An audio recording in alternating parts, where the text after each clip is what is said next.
اللہ لبیک لبیک لبیک یا رسول اللہ لبیک لبیک لبیک یا رسول اللہ لبیک لبیک لبیک یا رسول اللہ لبیک لبیک۔ سب سے پہلی بات یہ ہے کہ رب ذوالجلال نے قرآن مجید میں جہاں ہمیں نماز روزے کا حکم دیا ہے وہاں اس کا یہ بھی فرمان ہے وَأَعِدُّوا لَهُم مَّا اسْتَطَعْتُم مِّن قُوَّةٍ کہ کافروں کے لیے قوت تیار کر کے رکھو اور تیار کر کے اس کے بعد ساتھ ہی آگے یہ حکم دیا تُرْهِبُونَ بِهِ عَدُوَّ اللَّهِ وَعَدُوَّكُمْ اپنی اس قوت سے اللہ کے دشمنوں اور اپنے دشمنوں کو ڈراتے رہو۔ ہمارے پڑوس میں وادی کشمیر کے اندر سال ہا سال سے خون کی ندیاں بہہ رہی ہیں۔ ہمارا کشمیر سے رشتہ ایمانی اور قرآنی رشتہ ہے، اور اس رشتے کے لحاظ سے ہم پر فرض ہے کہ ہم اہل کشمیر جو اس وقت صرف مسلمان ہونے کی وجہ سے بھارتی افواج کے ظلم و ستم کو برداشت کر رہے ہیں، ہم پہ فرض ہے کہ ہم ان کی بھرپور مدد کریں۔ قرآن مجید فقہ اسلامی فرمان رسول صلی اللہ علیہ وسلم کی روشنی میں پاکستان پر جہاد فرض ہے۔ یہ فرضیت جہاد کشمیر کا فتویٰ بھی تفصیلی ہم نے لکھا ہے۔ ہمارا حکومت وقت سے مطالبہ ہے کہ صرف یکجہتی کشمیر منانے سے کچھ نہیں ہوگا۔ کئی سال گزر گئے ریلیاں نکالتے ہوئے، پاکستان کشمیریوں کی اخلاقی مدد کے ساتھ ساتھ سیاسی مدد کے ساتھ ساتھ عملی مدد کرے، اور عملی مدد کا ایک ہی طریقہ ہے الجہاد الجہاد الجہاد الجہاد الجہاد الجہاد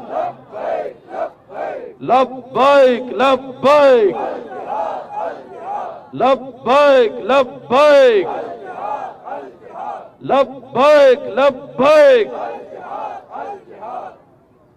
قرآن مجید برہان رشید کے حکم کے مطابق کفار کو ڈرانے کا حکم ہے، اور جس عمل سے کفار کے سینے جلیں قرآن مجید نے اس کو عمل صالح قرار دیا ہے۔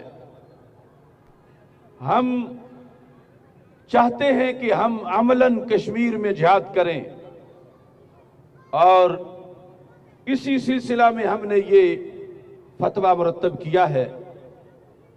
سب سے پہلے ہمارا حکومت سے مطالبہ ہے کہ وہ افواج پاکستان کو اس جہاد کا حکم دے، اور پھر ہمیں افواج پاکستان کے شانہ بشانہ اس جہاد میں شریک ہونے کی اجازت دے۔ اور آج کا یہ چلنا، یہ مارچ بھی فضول نہیں ہے، کیونکہ قرآن مجید میں رب ذوالجلال نے فرمایا ہے وَلَا يَتَعُونَ مَوْتِعٍ يَغِيظُ الْكُفَّارِ وَلَا يَنَالُونَ مِنْ عَدُوٍّ نَيْلًا إِلَّا كُتِبَ لَهُمْ بِهِ عَمَلٌ صَالِحٌ، کہ جب مسلمانوں کے قدم رکھنے سے، قدم اٹھانے سے، چل کے نکلنے سے کافروں کے سینے جل رہے ہوں تو اللہ اس چلنے پر بھی ثواب عطا فرماتا ہے، اور اس مارچ کو بھی رب ذوالجلال نے قرآن مجید میں عمل صالح قرار دیا ہے۔ لہٰذا ہم گنج بخش اجمیری کے شہر لاہور میں مودی اور اس کے پورے ٹولے کو، بھارت پر مسلط حکمران ٹولے کو اور کشمیر پر ظلم کرنے والے بھیڑیوں کو یہ بتانا چاہتے ہیں کشمیر ہمارا ہے، کشمیر ہمارا ہے، کشمیر ہمارا ہے۔ الجہاد الجہاد लब्बैक लब्बैक।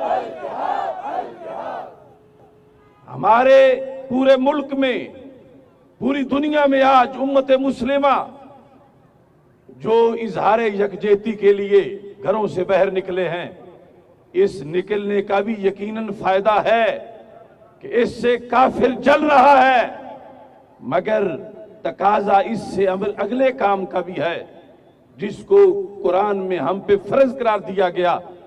जैसे नमाज का एक वक्त है, रोजे का वक्त है, हज का वक्त है, ज़कात देना हौलाने हौल के बाद लाजिम होता है, ऐसे ही जिहाद का भी एक वक्त है। और अब जो जुल्म कश्मीर में हो रहा है, आज ही नहीं कई सालों से, उसकी वजह से जिहाद का वक्त आया हुआ है और वो जिहाद कज़ा हो रहा है। इस वास्ते हम अपनी हुकूमत का ज़मीर झंझोड़ना चाहते हैं कि सिर्फ अक़वाम मुत्तहिदा में एक तकरीर कर देने से छुट्टी नहीं होगी। वहां श्रीनगर के लाल चौक में इस्लाम का झंडा लहराना पड़ेगा और दिल्ली के लाल किले पर भी इस्लाम का झंडा लहराना होगा। कश्मीर बनेगा, कश्मीर बनेगा, इंडिया भी बनेगा, इंडिया भी बनेगा, इंडिया भी बनेगा। इस बुनियाद पे जो भी फिकी तौर पर फर्जियत जिहाद की शराइत लिखी गई है, वो सारी की सारी इस वक्त मौजूद है। हमें इस सिलसिला में अपने आप भी सोचना चाहिए कि नमाज कज़ा हो गई तो क़यामत के दिन रब पूछेगा। ऐसे ही जिहाद जो कज़ा हो रहा है उसके बारे में भी रब ने पूछना है। और हमारी हुकूमत, चूंकि शरीयत के कानून के मुताबिक हुकूमत ने जिहाद का ऐलान करना होता है और हुकूमत की तरफ से जिहाद की सरपरस्ती की जाती है। हम जुदागाना अपनी तंजीमों या जत्थों के जरिए नहीं, शरीयत के कानून के मुताबिक हुकूमत से मुतालबा कर रहे हैं। हुकूमत ऐलान जिहाद करे, अगर लब्बैक के नौजवान पीछे रह गए तो फिर एतराज करे। अल जिहाद, अल जिहाद, लब्बैक लब्बैक, अल जिहाद, अल जिहाद। ये पैगाम भी देना चाहता हूं, आज आलमे इस्लाम ताजदार सदाकत खलीफा बिला फसल अमीरुल मोमिनीन हजरत सैयदना सिद्दीक अकबर रज़ियल्लाहु ताला अन्हु को तमाम आलमे इस्लाम खिराज तहसीन पेश कर रहा है। उसी सिलसिले में हम भी जैसे जुमा के इज्तिमात में किया, आप भी खिराज तहसीन पेश कर रहे हैं और तारीखी कॉन्फ्रेंस इंशाअल्लाह मरकज़ सिरात मुस्तकीम ताजबाग में 7 को दिन के टाइम रब्ते मिल्लत कन्वेंशन होगा और मगरिब के बाद अव्वलियात सिद्दीक अकबर कॉन्फ्रेंस का इनेकाद किया जाएगा। इस वक्त मेरे साथ मिलकर आपने एक नारा बुलंद करना है। आपने कहना है सिद्दीक का पहला नंबर है यही कुरान के अंदर, है यही कुरान के अंदर, है यही कुरान के अंदर, मेरे नबी के फरमान के अंदर, है यही ईमान के अंदर। सिद्दीक का पहला नंबर, सिद्दीक का पहला नंबर, सिद्दीक का पहला नंबर है यही कुरान के अंदर, है यही कुरान के अंदर। सिद्दीक का पहला नंबर, सिद्दीक का पहला नंबर